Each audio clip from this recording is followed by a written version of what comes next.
You say the affirmations, you've journaled, visualized, and maybe you've even staged your house. So, why do the same issues keep showing up? Well, it's not what you think. It's not bad luck. It's actually bad wiring. Neuroscientists at Stanford recently discovered that 87% of what we call bad luck is actually predictable neuroprogramming. Your brain, your energy, and even your physical environment may be conspiring against you without your awareness to keep your problems reoccurring. So it's not random, not karma, and not the universe punishing you. Just your brain doing what it's wired to do. Repeat what's familiar. Hi, friends. My name is Christy. I'm a board certified nurse practitioner, health coach, and trauma survivor. This is Trauma Free, where I help you change your mind and change your life, just like I did. Your brain has a loop, your body has a memory, your identity has a script. In your environment, it reinforces all of it without you even noticing. So until you interrupt the hidden systems behind your suffering, you'll keep manifesting the same mess over and over again. So today, we're not just going to talk about change, we're going to uncover the invisible reasons keeping you stuck. So stay with me because what I'm about to share could rewire the trajectory of your life. Here's something that might shock you. Your brain isn't designed for change, it's designed for repetition, even if that means keeping you stuck in cycles of pain. The basal ganglia functions on autopilot. It doesn't care if the pattern it's learned is empowering or destructive. It only cares if it's familiar. So every time you repeat a situation, financial struggle, betrayal, or being ignored, it becomes normalized neurologically, and the brain encodes it as your baseline. And since over 75% of your daily decisions are unconscious habits, most of your life is on auto repeat. So if betrayal or lack is what your brain has identified as normal, it's going to keep guiding you there, even while your conscious mind doesn't want anything to do with it. The polyvagal theory explains how our autonomic nervous system isn't built for happiness, it's built for safety through what you are familiar with. So if you grew up in a home full of yelling, neglect, or unpredictability, your body learned to calibrate to dysregulation. So guess what feels safe to your nervous system now? Stress, drama, or anything that matches the emotional patterns of your early life. That's why calm can feel uncomfortable and why you might unconsciously distrust stability. A Harvard brain imaging study found that unresolved trauma activates the same neural pathways as current real time stress. In other words, if the wound isn't healed, your brain processes a calm moment like it's dangerous. So your body recreates stress to feel safe. Let's say you were emotionally abandoned as a child. Your brain, through repetition, encoded abandonment as normal. Now, as an adult, you're dating someone who can't commit because your subconscious is trying to recreate that wound in a new form so it can finally resolve it. You're chasing closure by repeating the story. And until you interrupt the loop, your brain will keep pressing repeat. By now, I know you understand that your brain is built to repeat what it's comfortable with. But here's something even more powerful. Your brain doesn't just repeat patterns, it writes stories, and then it casts you in the starring role. This is called narrative psychology, and it's one of the most overlooked forces that shape your reality. Narrative psychology states your identity is a script, and your brain has to make meaning of things. So, to make sense of the chaos in your life, it forms narratives that are internal stories that help you feel safe and predictable in a complex and ever changing world. But once your story is written, your subconscious starts protecting it, even if it's hurting you. So if your story is, I'm the victim, or I always get betrayed, then guess what? You'll unconsciously reject or sabotage any outcome that contradicts that script. Let's say someone has built their entire identity around being the starving artist. Struggle gives them meaning. It makes them feel real and like they're being authentic to themselves. Then suddenly they land a major deal and their finances change and abundance is their new. But instead of embracing it, they miss deadlines. They feel guilty and they downplay the opportunity because success threatens the role they've been playing all this time. And the brain would rather protect their story than embrace the unfamiliar. So let's go deeper into the science. The reticular activating system, or RAS, is your brain's filtration system, and its job is to filter reality so you only notice what matches your beliefs. So if your subconscious story is money doesn't come easily to me, your RAS will notice every bill you have to pay and overlook unexpected income. And it will remember times you were broke over times you had plenty. Research shows that people with negative self views unconsciously reject positive opportunities because they don't align with their internal story. One study even found that changing just one core self belief, like I am not lovable, to I am safe to receive love, can alter your entire life trajectory within just 6 months through the rewiring of what your brain chooses to notice, believe, and act upon. So ask yourself, what story am I unconsciously loyal to, even if it's costing me happiness, peace, or progress? Sometimes it's the identity you have to give up in order to grow and move forward. Here's something we don't talk about enough.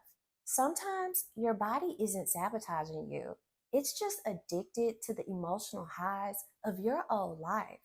Let me explain.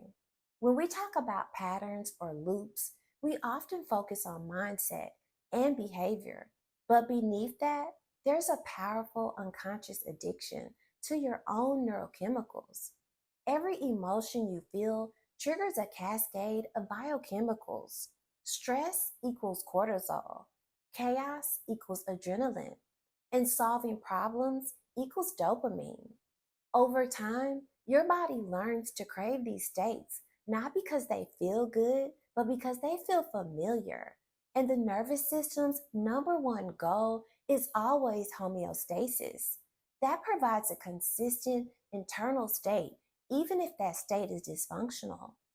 A 2023 study from MIT revealed that many people unconsciously seek a problem state in order to feel that identity, purpose, or even alive.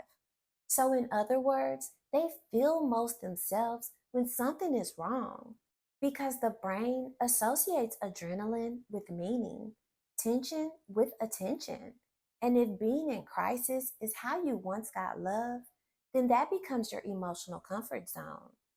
Many of us, especially helpers, healers, and high achievers, we're conditioned to believe our value comes from fixing things. So when life is calm, we feel useless and invisible. Here's something you have to be careful with because solving a problem gives your brain a dopamine hit, which is the same reward loop that drives addiction. So the brain learns when a problem arises, solve it, feel good, then repeat. And before you know it, your mind starts seeking problems for the chemical payoff, like staying in a toxic job with a micromanaging boss and no room to breathe. Yet you stay because your identity is tied to being the one who holds it all together. Every time you fix something or survive the stress, your brain gives you a reward called dopamine. So even though it's draining you, your body keeps you there. If you've been looping in chaos or stress, your body is simply trying to recreate the emotional states it associates with love, safety, and value. Here's something most people don't realize: your environment isn't just where you live, it's where your nervous system rehearses its identity. In other words, your home, your workspace, even your phone, they're all silently reinforcing the patterns you're trying to break. Your space is a mirror, and changing your environment can reduce habit triggers by up to 40% because your surroundings are like cues for your subconscious. Every pile of clutter, every dusty vision board, every half finished journal entry is a symbol, a silent message telling your brain what's normal. And the brain is addicted to normal. So let's decode the symbolic energy of your space. Unfinished projects equal fear of completion and fear of success. Clutter equals mental congestion and unresolved decisions. Toxic people in your life equals energetic negativity, anchoring you to past pain. And constant noise, like always talking on the phone or the TV always blaring, equals fear of silence or distraction from self reflection. So ask yourself, what is my space saying about the version of me I'm unconsciously loyal to? Is your environment built for expansion or is it a shrine to your survival mode? Let's say your room is cluttered, dimly lit, with the curtains closed. You might think it's just a reflection of your depression, but research suggests it also amplifies it because poor lighting reduces serotonin production, clutter increases cortisol, and stagnant air decreases oxygenation to the brain. Ancient systems like Feng Shui and Vastu Shastra have taught for thousands of years what modern science is now catching up to. Energy, whether you call it prana, chi, or biofield frequency, gets trapped in physical form. Corners, clutter, neglected spaces, they all hold stagnant energy that keeps your mind stuck in loops. If there's chaos in your closet, there's likely chaos in your thinking too.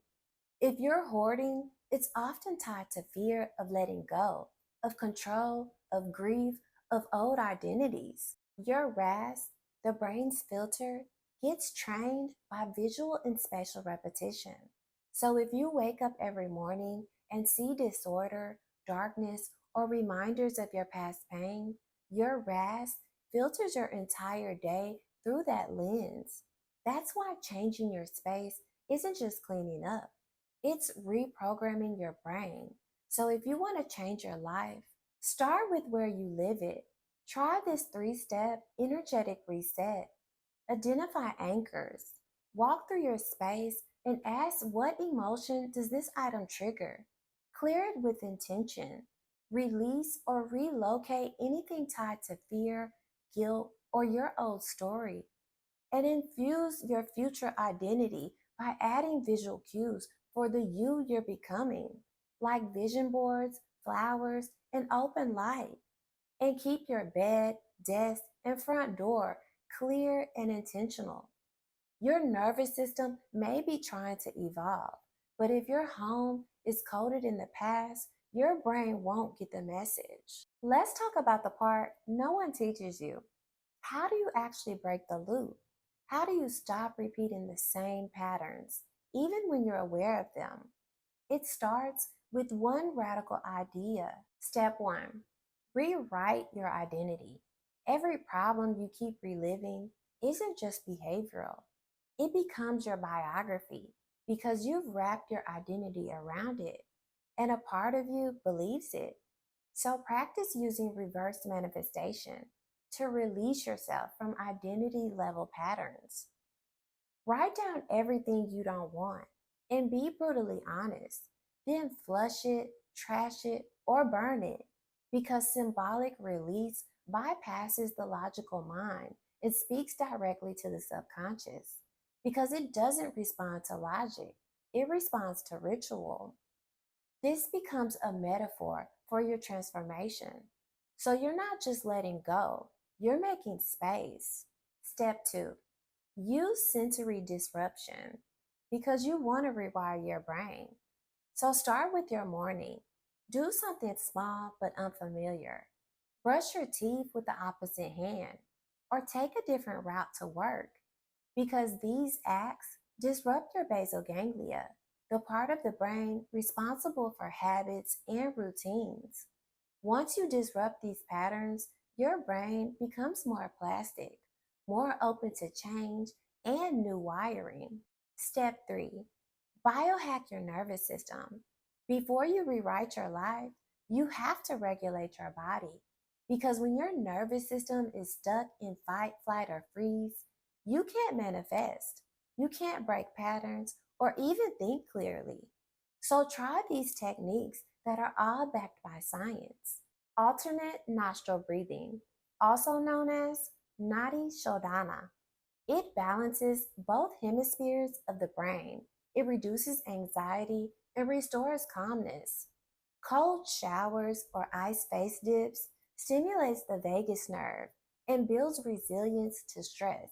And humming, chanting, or singing, which vibrates the vagus nerve, calming the parasympathetic nervous system, and literally changes your emotional state through sound. Step 4: track your patterns with compassion. Don't shame yourself for the cycles you've been trapped in. Track them with curiosity and notice, when does this pattern reappear in your life? Is it at new levels of success or during connections? Every loop has a payoff: safety, familiarity, identity, or control. Identifying the emotional reward helps you name the pattern so you can finally release it. Step 5: upgrade your environment because your external world must match your internal transformation. So try this. Clear one space, a desk, a closet, or your car. Remove objects that carry pain, guilt, or old energy. And add one item that reflects your next level version of yourself to create neural cues as a subconscious reminder of who you're becoming. You don't have to continue living stuck in a story that your brain, body, and environment keep replaying on autopilot, because you now have the knowledge and tools to break the cycle. So until next time, stay trauma free and take care.